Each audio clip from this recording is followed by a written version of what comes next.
Hello বন্ধুরা, কেমন আছো? আশা করছি সবাই খুব ভালো আছো। তো আমি তোমাদের বলেছিলাম যে আমি রেগুলার ভিডিও দেবো, কিন্তু আমার সেরকমভাবে ভিডিও দেওয়া হয় না। বিয়ের আগে আমি বলতে পারো যে তাও মাঝে মাঝে ভিডিও দিতাম। তখন আমার বোন থাকতো বাড়িতে, কেউ যদিও বা না থাকতো, আমার বোন থাকতো। তো দুজন মিলে যা মানে কি করতাম না করতাম সেগুলোই শেয়ার করতাম। আর এখন মানে আমার শ্বশুর বাড়িতে কেউই থাকে না, সবাই যে যার কাজে চলে যায়। আর আমি বাড়িতে সারাদিন একা থাকি, রান্না বান্না করি। তো ভাবি যে রোজ দিন একই রান্না বান্না করছি, তোমাদের ভালো লাগবে কি না, তাই জন্য আর সেরকমভাবে ভিডিও দেওয়া হয় না। তো আমি ভেবেছিলাম সরস্বতী পুজোতে আমি ঘুরতে যাব, মানে আমি আর আমার বর যাব, সেই ভিডিওটাই তোমাদের সাথে শেয়ার করব। তো সেই মানে সেদিনটা কি বলবো আর কি, ভেবেছিলাম তোমাদের সাথে শেয়ার করব অনেক কিছুই ছিলাম। তো সরস্বতী পুজোর দিন আমরা ভেবেছিলাম যে দক্ষিণেশ্বরে যাব।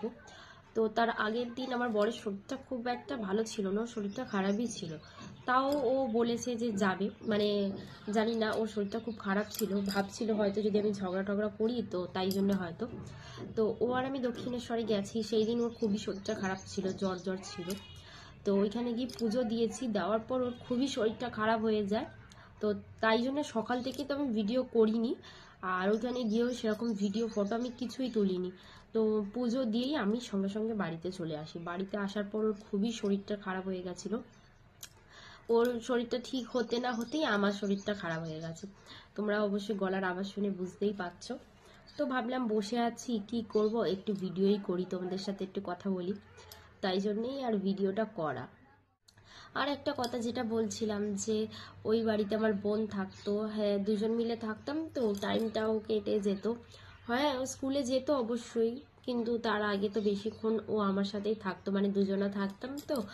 আর মানে কি করতাম না করতাম, বোনকে কি টিফিনে বানিয়ে দিতাম, বোনের সাথে কিরকম কি করতাম, তারপরে ও যদি বাড়িতে থাকতো আমরা চ্যালেঞ্জ ভিডিও করতাম, মানে এরকম আর কি। তাই জন্য টুকিটাকি ভিডিওটা করতাম তখন। আর এখন একা একা থাকি তো আমি বুঝতে পারি না যে কি করব। তো যারা আমার আগের ভিডিও দেখেছো, ফেসবুকের আমার পেজ ছিল একটা, এখন ওই পেজটাকে আমি ডিলিট করে দিয়েছি কিছু প্রবলেমের জন্য। সেইখানে আমাদের বাড়ির একটা বিড়াল মিনি, ওই মানে বিড়ালটার ভিডিও আমি শেয়ার করেছিলাম, ওর বাচ্চাও হয়েছে, তোমাদেরকে এই ভিডিওতেই আমি দেখাবো, তার মিনিকেও দেখাবো। তো আজকের শুক্রবার, আজকের আমরা নিরামিষ খাই। তো কি রান্না করেছি চলো একবার দেখে নাও তোমরা।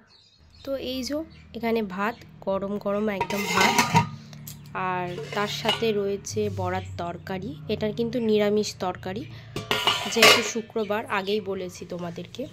আর এখানে আছে বিট, গাজর, ফুলকপি, আলু ভাজা, আর এখানে আছে যে বাঁধাকপি।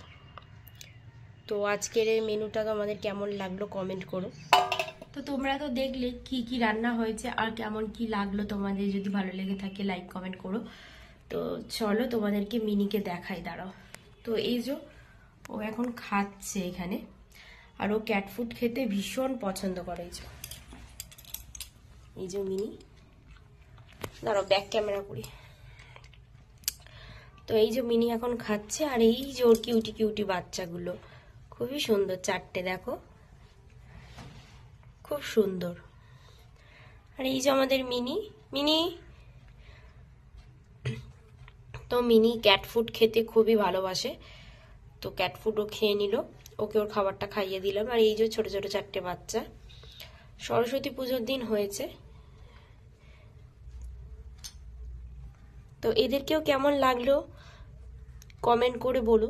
তো ভিডিওটা এইটুখানি করলাম, যদি তোমাদের কিছু ভালো লেগে থাকে, একটু কিছু যদি ভালো লেগে থাকে, প্লিজ লাইক কমেন্ট করো, আর সাথে থেকো, আমার পাশে থেকো প্লিজ। আমার ইউটিউব চ্যানেলটা সাবস্ক্রাইব করে দিও। আর ওই যে দেখো ওরা এখন ডাকছে, মিনি ওদেরকে আদর করছে, তো ওই জন্য ওরা ডাকছে। আর যদি ফেসবুক থেকে দেখতে থাকো তাহলে ফেসবুকের পেজটা প্লিজ ফলো করে দিও। আর কেমন ভিডিও দেখতে চাও কমেন্ট করে বলো। আর আমার ভীষণ গলাটা ব্যথা করছে, ওই জন্য আমি আর ভিডিওটা বড় করছি না,